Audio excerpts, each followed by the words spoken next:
এই যে রাষ্ট্রপতি নির্বাচন হচ্ছে, আমিও ভোট দিতে যাব, কারণ সংসদ সদস্য যারা 20 তারিখে ভোট। এখন আমরা তো বিরোধীতে সব মিলে 90 জন আছি, আর ওরা আছে 260 জন। ওই স্বতন্ত্র এমপি আছে এবং ওই যে সংরক্ষিত আছে। এখন নির্বাচন হওয়ার জন্য রাষ্ট্রপতি আমাদের পক্ষ থেকে যার নাম এসেছে, আমরা ভোট দিলে সর্বোচ্চ ভোট নাই 90টা পাবো, এর উপরে পাওয়া সম্ভব? আর বাকি যারা আছে ওরা দেখছে কত, সব মিলে 260টা মনে করে। ওরা যদি আরো 10টা বাদও যায় তাও তো 250 ভোট পাবে। ওই 250-র কাছে 90 কি কিছু? কিয়ামত হয়ে গেলে ওদের সাথে পারার কথা।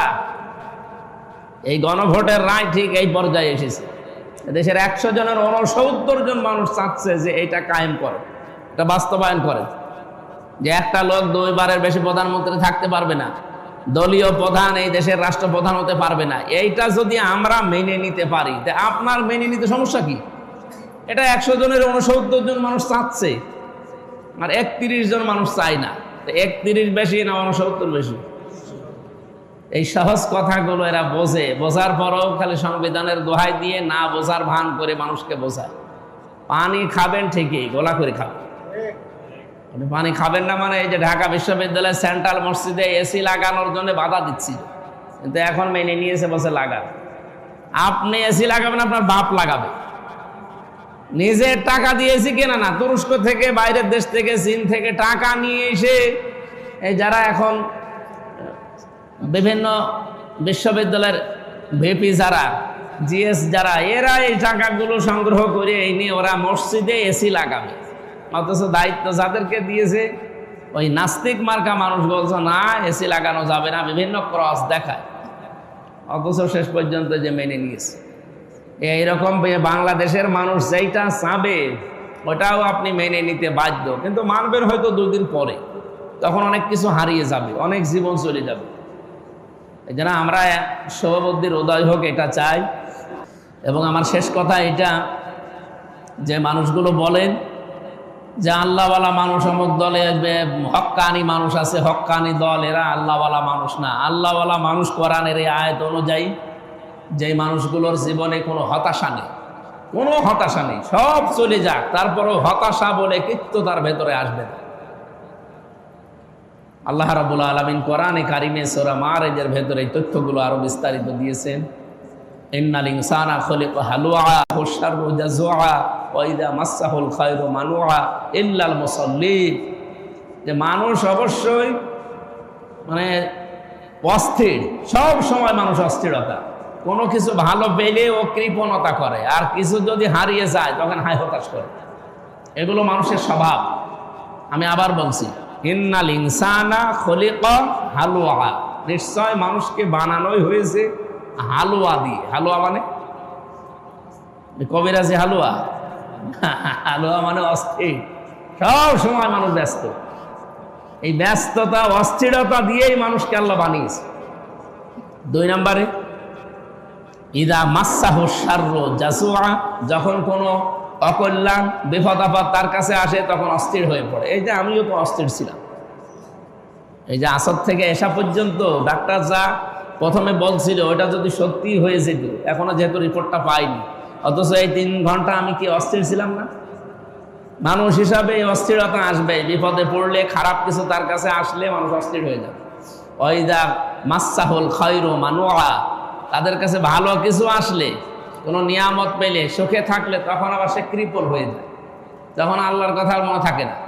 বিপদ কেটে গেলে, কালকে যদি ভালো রিপোর্ট আসে, আরে বাবা আমার লাভ দেখে কি, তখন যে আল্লাহর দয়ায়, আল্লাহর রহমতে আল্লাহ বাঁচিয়ে দিল, ওই কথা আর মনে থাকবে না।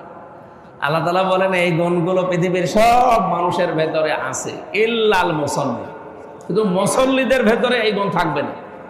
ওদের জীবনে কোনো হতাশা থাকবে না, ওদের জীবনে কোনো দুর্বলতা থাকবে না, কাউকে দেখে ওরা কারো সামনে এই পৃথিবীতে মাথা মতো করবে না। এইগুলো কাদের গুণ বললাম? আল্লাহওয়ালা মানুষ যারা, মুসল্লি যারা, নামাজ পড়ে তাদের গুণ। আমি আপনি তো মুসল্লি, আমরাও তো 5 ওয়াক্ত নামাজ, তাহাজ্জুদ নামাজও পড়ি। বলেন তো এই গুণগুলো আমাদের ভেতরে এখনো নেই, আমাদের হতাশা কাটে না। সমাজের সমাজপতি যারা, টাকা পয়সার মালিক যারা, সমাজ নিয়ন্ত্রণ করে যারা, প্রত্যেকটি জামানে, তো একজন নবীর নাম বললাম, পুরা কোরআনে এরকম 25 জন নবীর ব্যাপারে কথা আছে। এই সমস্ত নবীদেরকে বাধা দিয়ে প্রথমে ভালো কথা তাদের নামে বলে যে তুমি ভরসা ছিলে, আশ্রয়স্থল ছিলে, তুমি আমাদের পক্ষের শক্তি ছিলে। অথচ এখন পুরা উল্টিয়ে গেছো। নবীরা কি নিজেদের স্বার্থে করতো নাকি মানবতার জন্য, ইসলামের জন্য? ওই সেম সাল্লাল্লাহু আলাইহি সাল্লাম একটা এখন বাংলাদেশে নিয়ে আসে। আমার গোষ্ঠীর লোকেরা, আমার এলাকার মানুষেরা, আমার বংশের মানুষেরা, আমার এই দেশের মানুষেরা আমাকে যারা এতদিন ভালো বলতো, আমি যে রাজনীতিতে এসেছি এটা আমার নিজের কোন স্বার্থে এসেছি আপনি বলেন তো? এই যে 5.5 মাস আমি এসেছি মনে করেন এই লাইনে, এই 5.5 মাসে আমার কি লাভ হয়েছে? আমার তো আরো লস হয়েছে। ওরা যে এখন বলে যে আগেই তো ভালো ছিলে, এই ঝামেলাপূর্ণ রাস্তায় এসে এখন এক পক্ষ তোমারে দেখতে পারে, বাকি কেউ তোমারে দেখতে পারে না, আমার কি লস হয়েছে? সাইদি সাহেবকে ওই কথা সারা জীবন অনেকে বলেছে যে আপনি ওয়াজ করতেন তো খুব ভালো লাগতো, আপনি এই রাজনীতি করতে গেলেন কেন? উনি রাজনীতি করতে গিয়েছিল ওনার নিজের স্বার্থে। ওই রকম মানুষগুলো যদি সংসদে আমরা এই 300-র মতো ভেতরে 151 জন তৈরি করতে পারতাম, তো বাংলাদেশে আমার মনে হয় কোরআনের আইন, সেই উনি যেদিন সংসদ সদস্য নির্বাচিত হয়েছেন ওই রকম 151 জন ওই নির্বাচনে আমরা পাঠাতে পারলে এতদিন কোরআনের সব বিধানগুলো আমরা দেখতে পেতাম।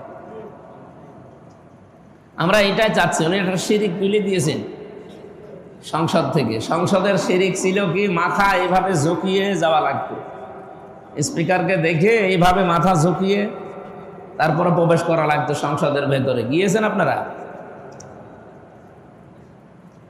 উনি সংসদ সদস্য হওয়ার পরে ওইটা বন্ধ করেছিলেন। নোটিশ দেওয়া লাগে, নোটিশ দিয়ে ওটা আবার আইন পাশ করা লাগে। তো সেই হিসাবে দেখেন একটা শিরিকতন্ত্র তো বন্ধ হয়েছে। মানুষের মাথা আল্লাহ ছাড়া কারোর সামনে নত করা যায় না, সে যেই হোক না কেন। এই আয়াতের আল্লাহওয়ালা হওয়ার জন্য যে গুণগুলো আল্লাহ দিয়েছেন তার ভেতরে এই কথাটাও আছে। ফামা ওয়াহানু লিমা আসাবাহুম, আল্লাহ তাআলা বলেন এই মানুষগুলো কোনোদিন, ওয়াহানু শব্দের শাব্দিক অর্থ হচ্ছে দুশ্চিন্তা করা, হীনবল হওয়া। এই মানুষগুলো কোনোদিন হীনবল হয়নি, দুশ্চিন্তা করেনি। হে নবী, আপনি দেখতে পাবেন এই মানুষগুলোর ভেতরে আল্লাহর রাস্তায় চলতে গিয়ে যদি কোনো সময় বিপর্যয় আসে। এটা সূরা আলে ইমরানের 146 নম্বর আয়াত থেকে আমরা পড়েছি। যেহেতু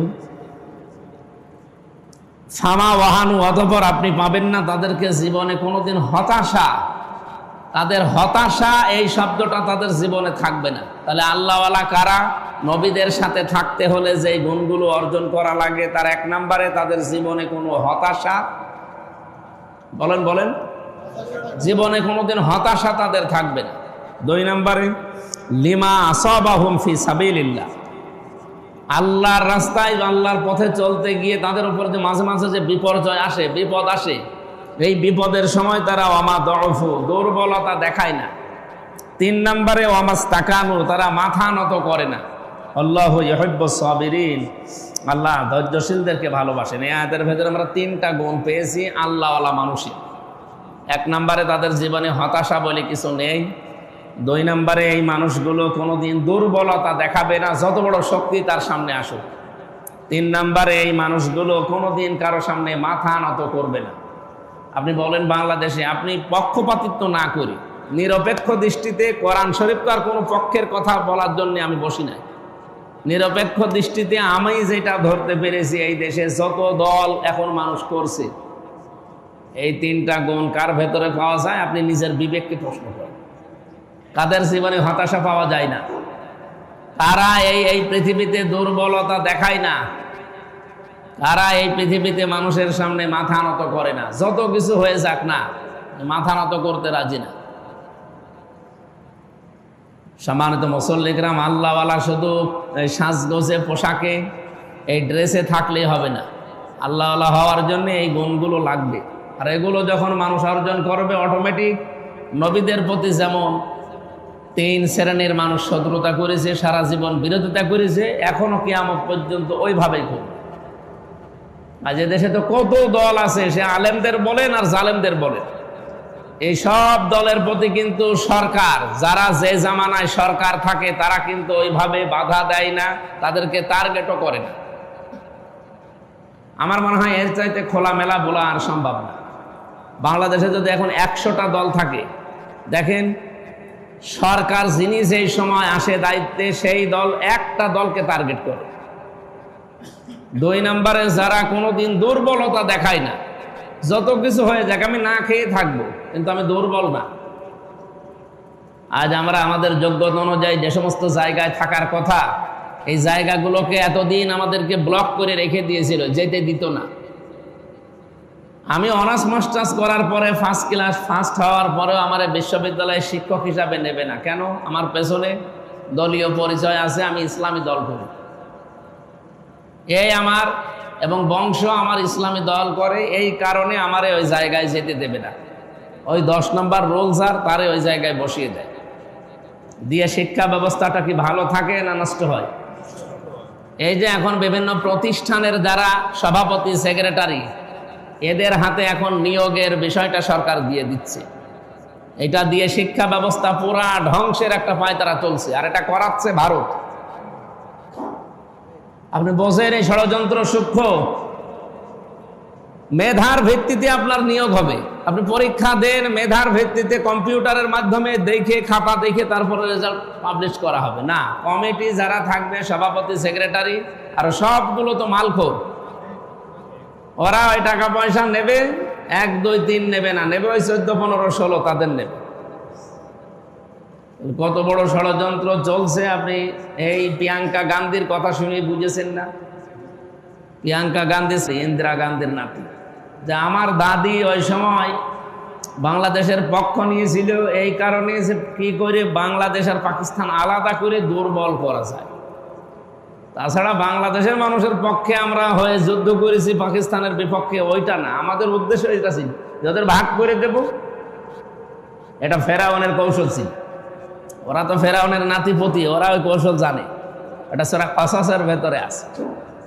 আল্লাহ রাব্বুল আলামিন বলেন, ওয়াকানু শিয়াআন লাস্তা মিনহুম, ওয়াকানু শিয়াআ, এই শব্দটা আছে কোরআনে, যে ফেরাউন তার দেশের মানুষদেরকে দল বিদলে বিভক্ত করে রেখে রেখে দুর্বল করে রাখত।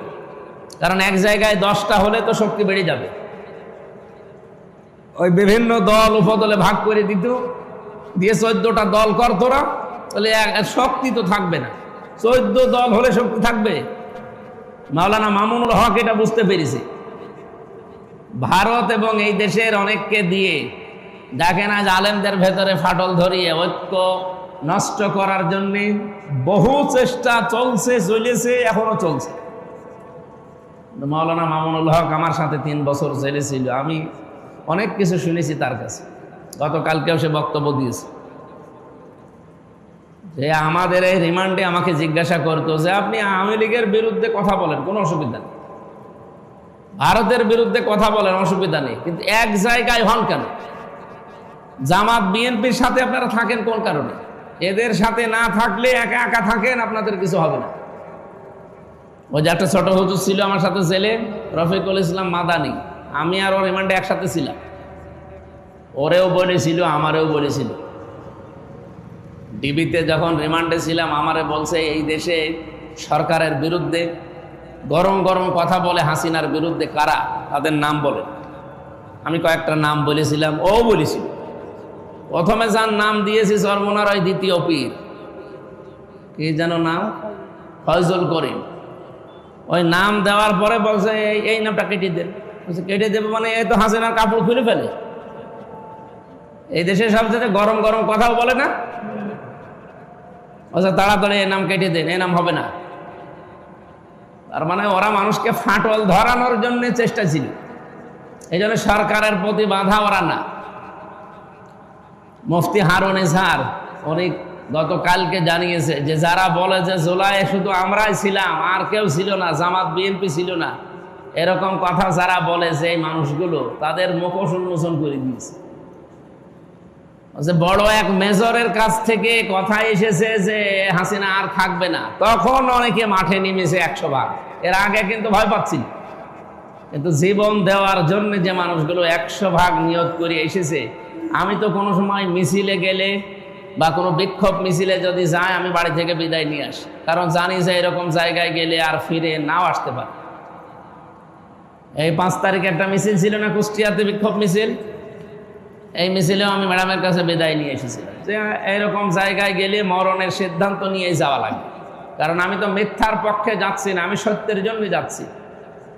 এদেশের 100 জনের 69 জন মানুষ যেটা চায়, 31 ভাগ মানুষ সেটা মানবে না। একটা কথা হলো, এই 69 ভাগ মানুষের যদি মেনে নিলে অসুবিধা না হয়, তো 31 ভাগ মানুষের সমস্যা কি? আমরা তো পোশাক করে দিলে তারা ভেসে যাওয়ার কথা। ওই 31 ভাগ মানুষ বলেন, 100 জনের 69 জন মানুষ একটা জিনিস চায়, আর 31 জন মানুষ চায় না। ওটা কি জীবনে কোনোদিন কল্পনা করলেও আপনি বাস্তবায়ন করতে পারবেন? যতই চেষ্টা করেন পারবেন না। এই যে রাষ্ট্রপতি নির্বাচন হচ্ছে, আমিও ভোট দিতে যাব, কারণ সংসদ সদস্য যারা 20 তারিখে ভোট। এখন আমরা তো বিরোধীতে সব মিলে 90 জন আছি, আর ওরা আছে 260 জন। স্বতন্ত্র এমপি আছে এবং ওই যে সংরক্ষিত আছে। এখন নির্বাচন হওয়ার জন্য রাষ্ট্রপতি আমাদের পক্ষ থেকে যার নাম এসেছে, আমরা ভোট দিলে সর্বোচ্চ ভোট নাই 90টা পাবো, এর উপরে পাওয়া সম্ভব। আর বাকি যারা আছে ওরা দেখছে কত, সব মিলে 260টা মনে করে। ওরা যদি আরো 10টা বাদও যায়, তাও তো 250 ভোট পাবে। ওই 250-র কাছে 90 কি কিছু? কিয়ামত হয়ে গেলে ওদের সাথে পারার কথা। এই গণভোটের রায় ঠিক এই পর্যায়ে এসেছে। দেশের 100 জনের 69 জন মানুষ চাচ্ছে যে এটা কায়েম করে, এটা বাস্তবায়ন করে, যে একটা লোক 2 বারের বেশি প্রধানমন্ত্রী থাকতে পারবে না, দলীয় প্রধান এই দেশের রাষ্ট্রপ্রধান হতে পারবে না। এইটা যদি আমরা মেনে নিতে পারি, আপনার মেনে নিতে সমস্যা কি? এটা 100 জনের 69 জন মানুষ চাচ্ছে, আর 31 জন মানুষ চায় না। 31 বেশি না 69 বেশি?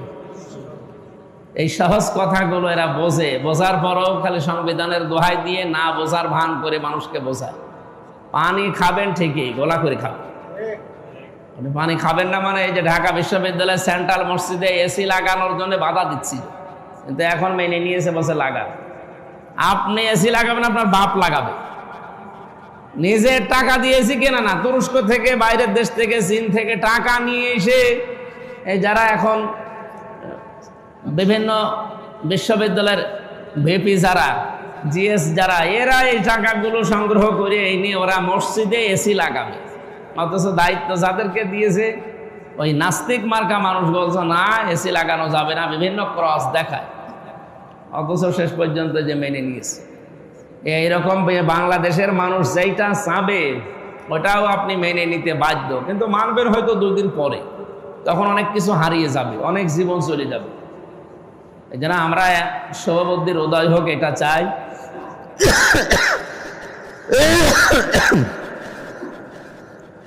এবং আমার শেষ কথা এটা, যে মানুষগুলো বলেন যে আল্লাহওয়ালা মানুষ অমুক দলে, হক্কানি মানুষ আছে, হক্কানি দল, এরা আল্লাহওয়ালা মানুষ না। আল্লাহওয়ালা মানুষ কোরআনের এই আয়াত অনুযায়ী, যে মানুষগুলোর জীবনে কোনো হতাশা নেই, কোনো হতাশা নেই, সব চলে যাক, তারপরও হতাশা বলে কিচ্ছু তার ভেতরে আসবে না। আল্লাহ রাব্বুল আলামিন কোরআনে কারিমে সূরা মাআরিজের ভেতরে এই তথ্যগুলো আরো বিস্তারিত দিয়েছেন। ইন্নাল ইনসানা খুলিকা হালুআ ওয়া শাররু জাযুআ ওয়া ইযা মাসসাহুল খায়রু মানুআ ইল্লাল মুসাল্লিন। যে মানুষ অবশ্যই মানে অস্থির, সব সময় মানুষ অস্থিরতা, কোনো কিছু ভালো পেলে ও কৃপণতা করে, আর কিছু যদি হারিয়ে যায় তখন হায় হতাশ করে। এগুলো মানুষের স্বভাব। আমি আবার বলছি, ইন্নাল ইনসানা খুলিকা হালুআ, নিশ্চয় মানুষকে বানানোই হয়েছে হালুয়া দিয়ে। হালুয়া মানে কবিরাজি হালুয়া? হালুয়া মানে অস্থির, সব সময় মানুষ ব্যস্ত। এই ব্যস্ততা, অস্থিরতা দিয়েই মানুষকে আল্লাহ বানিয়েছে। 2 নম্বরে, ইদা মাসসাহু শাররু জাযুআ, যখন কোনো অকল্যাণ, বিপদ আপদ তার কাছে আসে তখন অস্থির হয়ে পড়ে। এই যে আমিও তো অস্থির ছিলাম, এই যে আসর থেকে এসা পর্যন্ত ডাক্তার যা প্রথমে বলছিল ওটা যদি সত্যি হয়ে যেত, এখনো যেহেতু রিপোর্টটা পাইনি, অথচ এই 3 ঘন্টা আমি কি অস্থির ছিলাম না? মানুষ হিসাবে এই অস্থিরতা আসবে, বিপদে পড়লে খারাপ কিছু তার কাছে আসলে মানুষ অস্থির হয়ে যাবে। ওইদা মাসাহুল খায়রু মানুআ, তাদের কাছে ভালো কিছু আসলে, কোনো নিয়ামত পেলে, সুখে থাকলে তখন আবার সে কৃপল হয়ে যায়, তখন আল্লাহর কথা মনে থাকে না। বিপদ কেটে গেলে কালকে যদি ভালো রিপোর্ট আসে, আরে বাবা আমার লাভ দেখে কি, তখন যে আল্লাহর দয়ায় আল্লাহর রহমতে আল্লাহ বাঁচিয়ে দিল ওই কথা আর মনে থাকবে না। আল্লাহ তাআলা বলেন এই গুণগুলো পৃথিবীর সব মানুষের ভেতরে আছে ইল্লাল মুসাল্লি, শুধু মুসল্লিদের ভেতরে এই গুণ থাকবে না। ওদের জীবনে কোনো হতাশা থাকবে না, ওদের জীবনে কোনো দুর্বলতা থাকবে না, কাউকে দেখে ওরা কারোর সামনে এই পৃথিবীতে মাথা নত করবে না। এইগুলো কাদের গুণ বললাম? আল্লাহওয়ালা মানুষ যারা, মুসল্লি যারা, নামাজ পড়ে তাদের গুণ। আমি আপনি তো মুসল্লি, আমরাও তো 5 ওয়াক্ত নামাজ, তাহাজ্জুদ নামাজও পড়ি। বলেন তো এই গুণগুলো আমাদের ভেতরে এখনো নেই, আমাদের হতাশা কাটে না। আমি আমির এই জামাতের উদাহরণ দেই মাঝে মাঝে, কারণ জামাত ইসলামীতে আসার পেছনে ওনার অবদানটা বেশি। আমি তো আর জামাত কোনোদিন করি নাই ওইভাবে, আমি অ্যাক্টিভ ছিলাম, জেলখানায় ওনার সাথে এক ঘরে ছিলাম, ওনার কাজ কারবার আমি দেখেছি। আল্লাহর প্রতি একটা মানুষের এত এত ভরসা থাকতে পারে এরকম কঠিন অবস্থায়ও, অথচ আমি একজন আলেম, আর উনি একটা বাংলা শিক্ষিত মানুষ, উনি একজন ডাক্তার জেনারেল মানুষ। রাতের বেলা তাহাজ্জুদের সময় আমি দেখেছি উনি ঘন্টার পরে ঘন্টা নামাজের সময় কাটাতো নামাজে। আমি ওনার পক্ষপাতিত্ব করে, ওনার দল করে এই জন্য বলছেন, আমি দেখেছি এই জন্য বলছি। সেজদায় অনেকক্ষণ সময় কাটিয়ে দিত, কি বলতো উনি জানে, ওনার আল্লাহ জানে।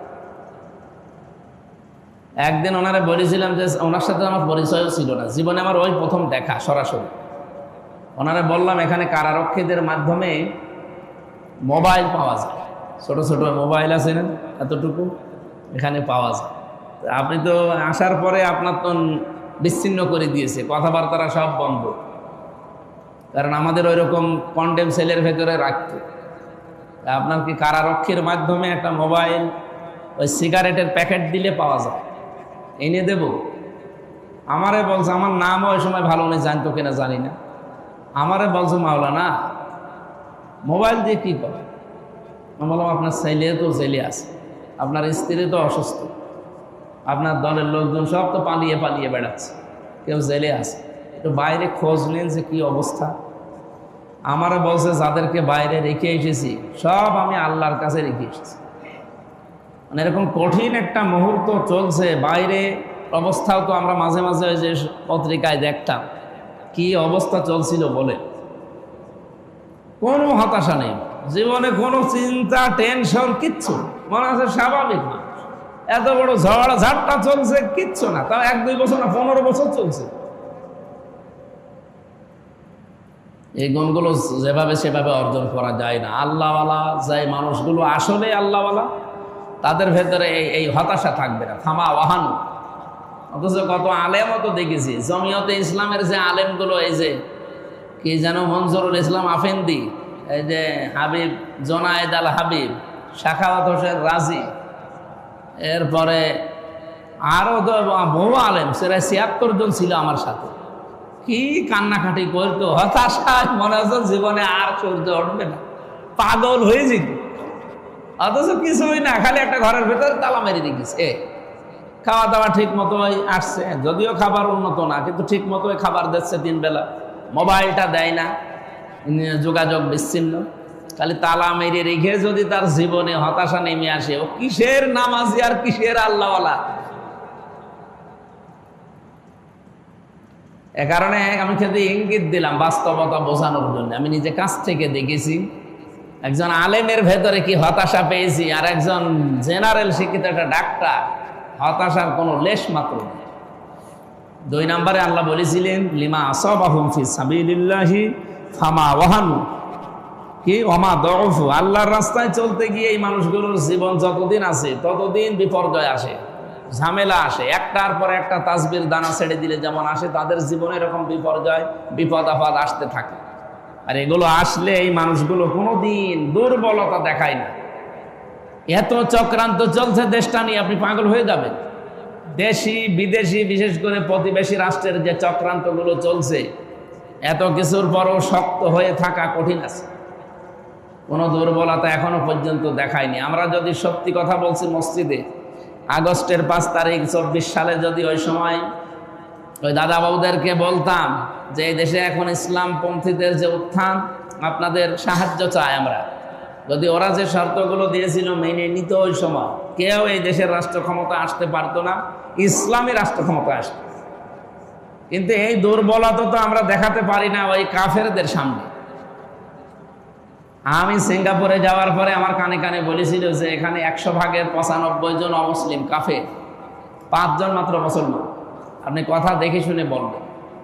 কোরআন যেখানে কাফেরকে কাফের বলে, ওই জায়গায় আমি কি তাদের প্রশংসা করব?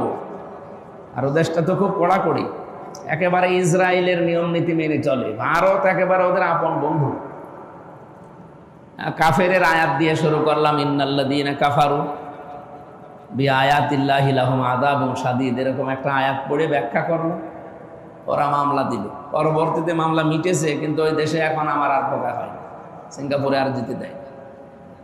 আমি তো দুর্বলতা শুধু সিঙ্গাপুর না, আমেরিকা না, তামাম দুনিয়া এক জায়গায় হয়ে গেলেও যতটুকু ইমানই আল্লাহ আমারে দিয়েছে, এই আয়াত যেই দিন বুঝেছি ওই দিন থেকে কারোর সামনে আমি দুর্বলতা দেখাবো। দুর্বলতা দেখাতে হলে একজনের সামনে। কার সামনে? অমাস্তাকানু। 3 নম্বরে তারা জীবনেও কোনোদিন কোনো অন্যায়ের সামনে মাথা নত করবে না। আমি আপনাকে নাম না নিয়ে বলছি, যাদের ভেতরে এই 3টা গুণ পাবেন, আপনি মনে করবেন এরা আল্লাহওয়ালা মানুষ। নবীদের সাথে থাকলে এই গুণগুলো তৈরি হয়। আল্লাহ আমাকে সহ প্রত্যেককে এই গুণের উপরে ওঠার তৌফিক যেন দান করেন। তাহলে নবীদের কাজ করতে গেলে, আল্লাহওয়ালা সত্যি কেউ যদি হতে চায়, কয়টা বাধা আসবে? 3টা। বলেন বলেন। 1 নম্বরে রাষ্ট্রশক্তির বাধা আসবে। এই দেশে বহু দল আছে, সব দলকে কি রাষ্ট্রশক্তি বাধা দেয়?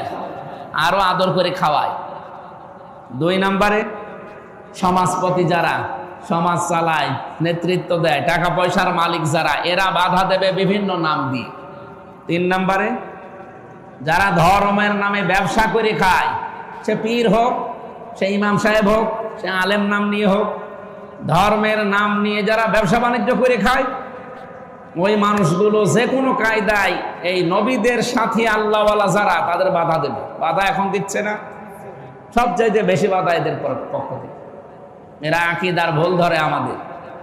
আরে ও যারা আকীদার ভুল ধরে, তাদের আকীদায় তো ঠিক নেই। ইসলাম এই পৃথিবীতে যেন প্রতিষ্ঠা হতে না পারে, বিশেষ করে এই বাংলাদেশের ভূখণ্ডে, এই জন্য কাঁটা দিয়ে কাঁটা তুলতে হয়। আপনি দেখবেন এর শরীরে যদি কাঁটা বেঁধে পায়ে, এ কাঁটা দিয়ে কাঁটা তুলে, যে কাঁটা দিয়ে কাঁটা তুলেছে ওই কাঁটাকে বাড়ি নিয়ে এসে রেখে দেবে।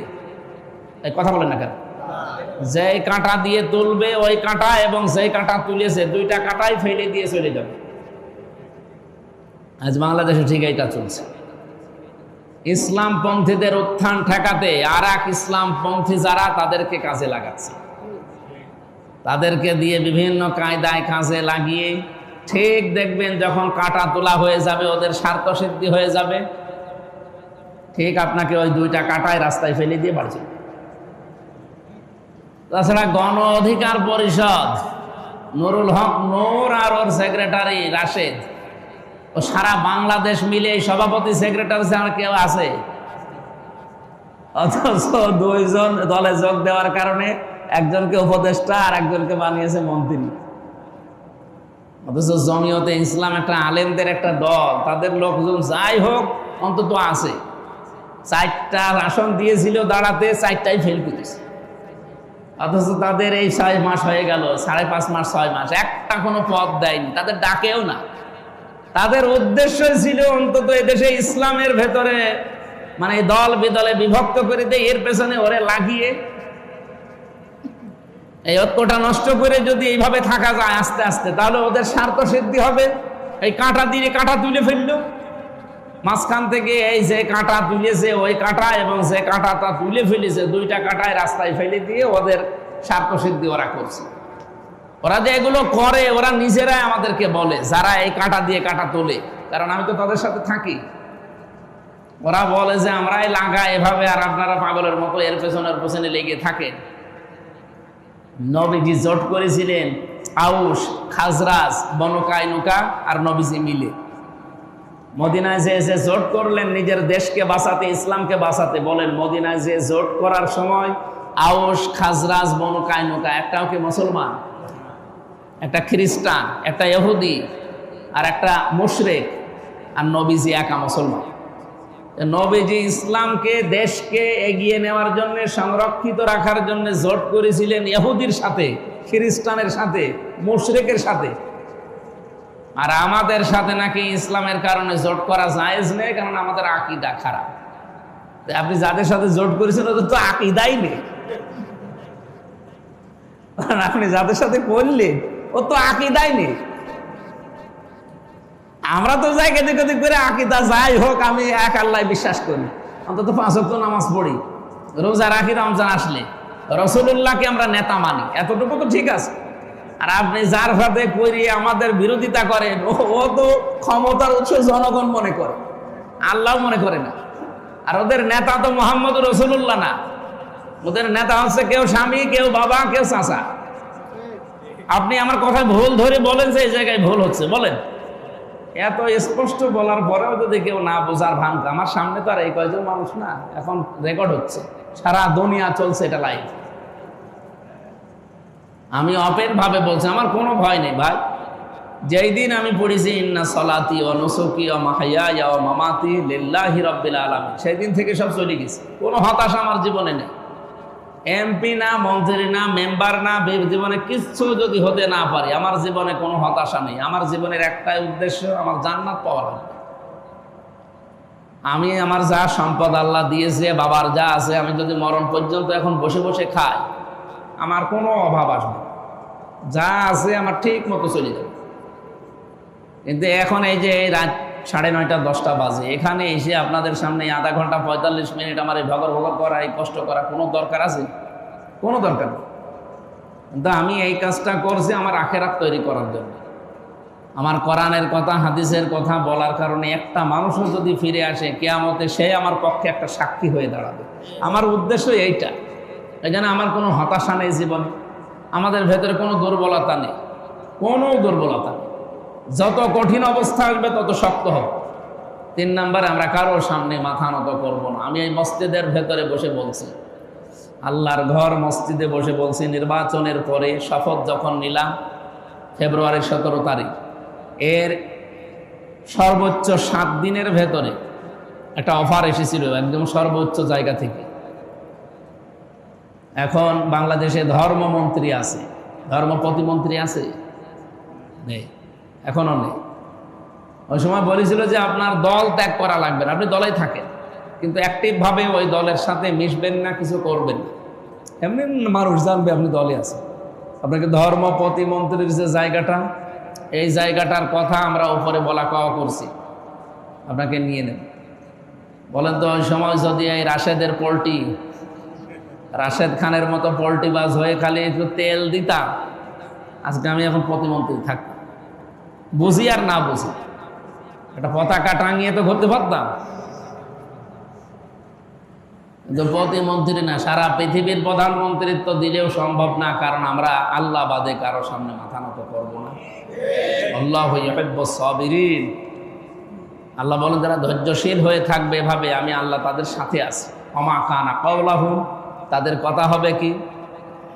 আনকালু রব্বানা রব্বানা গফির লানা যুনুবানা ওয়া ইসরাফানা ফি আমরিনা ওয়া সাব্বিত আকদামানা ওয়ানসুরনা আলাল কওমিল কাফিরিন।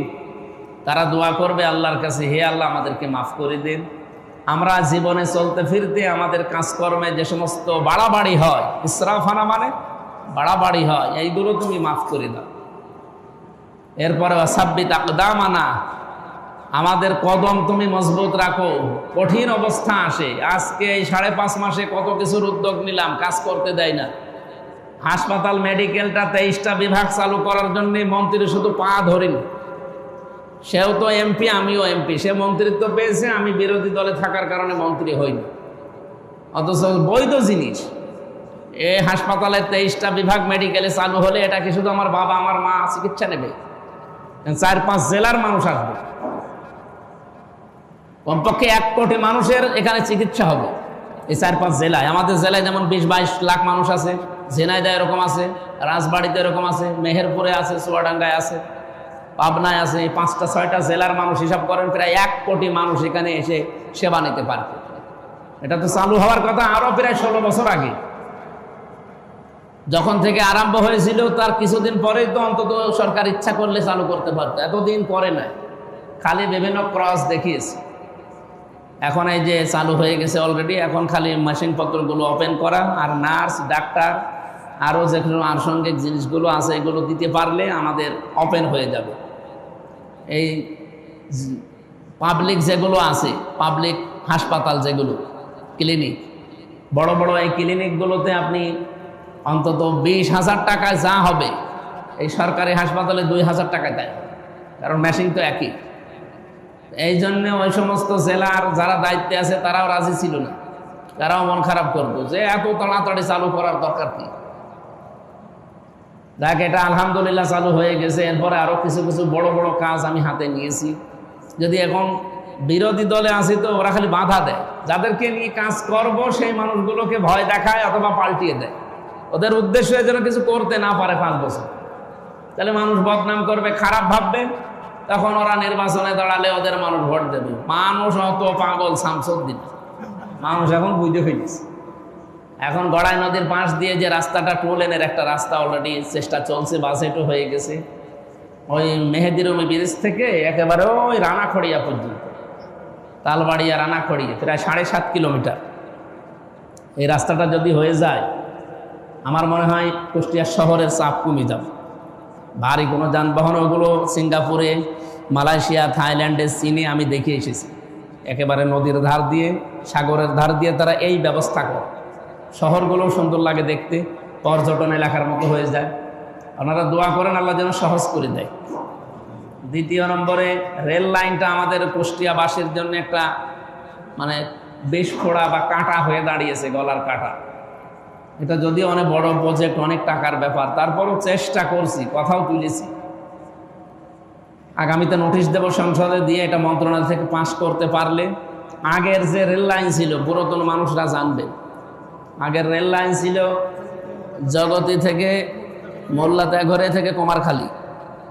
এই লাইনটা যদি করা যায় এখন ওই পুরাতন লাইনের উপর দিয়ে, তখন এই জগতি স্টেশনটা থাকবে না, একবারে পোড়াদা থেকে এসে মেডিকেলের পেছনে একটা স্টেশনে দাঁড়াবে, ওখান থেকে চড়াইকল বাদ দিয়ে একবারে যেয়ে দাঁড়াবে কুমারখালী। তাহলে কুষ্টিয়ার যানজট বলতে আমার মনে হয় 100 ভাগের প্রায় 70 ভাগ কমে যাবে। আর রেল লাইন হিসাবে যেটা থাকবে, ওই রেল লাইনের পাত তুলে দিলে তো ওই জায়গাটা ফাঁকা হয়ে, ওই জায়গাটা শুধু পিচ ডলে দিলে ওইটা একটা রাস্তা হয়ে যাবে। ওটা একেবারে ওই সেই জগতের রেলগেট থেকে শুরু করে একেবারে ওই লালনের মাজারের ওই শেষ পর্যন্ত, লাহিনী বটতলা এই পর্যন্ত পুরাটা খালি পিচ ঢলে দেওয়া লাগবে। আর ওই রেলের পাত তুলে তো পুরাতন যে লাইন হবে সেখানে দিয়ে দেবে। তাহলে এই লাইনটা একটা অন্তত একটা রাস্তা হয়ে যাবে। NS রোড একটা থাকছে, ওদিকে 6 রাস্তার মোড় দিয়ে একটা রাস্তা যাচ্ছে, নদীর পাশ দিয়ে একটা, অনেকগুলো রাস্তা বের হবে। পরিকল্পনা এগুলো নিচ্ছে, এখন বাজেট তো ওদের হাতে। টাকা না দিলে আমি কি আমার বাবার টাকা দিয়ে করব? আর এগুলো কি বাবার টাকা দিয়ে সম্ভব? হাইওয়ে রোডটা 2টার কথা তো আমি সংসদে তুলে ধরেছি, বটতল থেকে বিশ্ববিদ্যালয় আর বটতল থেকে বল্লভপুর। এই 2টার জন্য 1-1 কিলোমিটারে প্রায় 1 কোটি টাকার উপরে খরচ, 1-1 কিলোমিটারে। এখন বাজেট যেহেতু ওনারা দেবে, আমি চেষ্টা করছি, আমি তো এখানে আরো 10 বার যাব। এটা তারপরে একটু ডইলে মইলে চলার মতো হয়েছে মনে হয়। আমার এরিয়া তো বিশ্ববিদ্যালয় পর্যন্ত, ওর পরে তো আবার আইনমন্ত্রীর এরিয়া।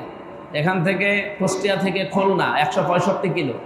আমরা চেষ্টা চালাচ্ছি এটা 4 লেন করা, মাঝখান দিয়ে আইল্যান্ড দিয়ে 4 লেন যদি করতে পারি, দেখা যাক 5 বছর লাগবে না। কুষ্টিয়াতে আমার এরিয়ার ভেতরে উনি 4টা রাস্তার কথা বললো, 9 নম্বর ওয়ার্ডে 1 ইঞ্চি রাস্তা কাঁচা থাকবে না যদি এই টাকাগুলো খরচ করা যায়, যেগুলো আসতেছে।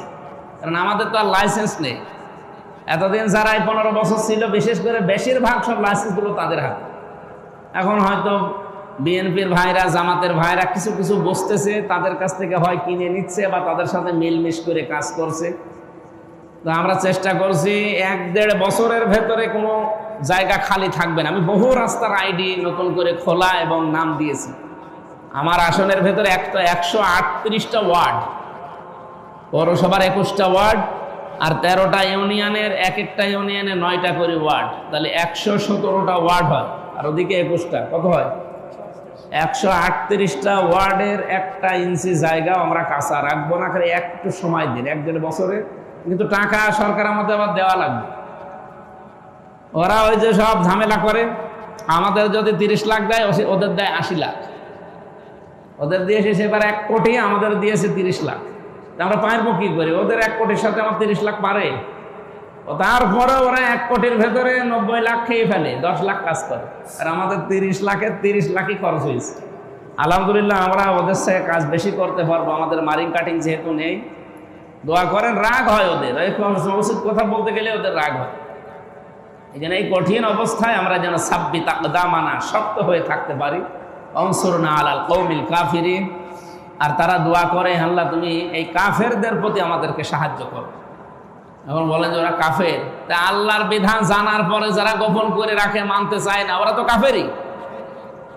ফাআতাহুমুল্লাহু সাওয়াবাদ দুনিয়া ওয়া হুসনা সাওয়াবিল আখিরা আল্লাহু ইউহিব্বুল মুহসিনিন। আল্লাহ তাআলা বলেন আমি তাদেরকে দুনিয়ার বিজয় দেব। এখানে সাওয়াব মানে বিজয়, আমি আল্লাহ তাদেরকে দেব দুনিয়ার বিজয়। সুতরাং মসজিদের ভেতরে আপনাদের গ্যারান্টি দিতে পারি, আগামীর বাংলাদেশ ইসলামের বাংলাদেশ।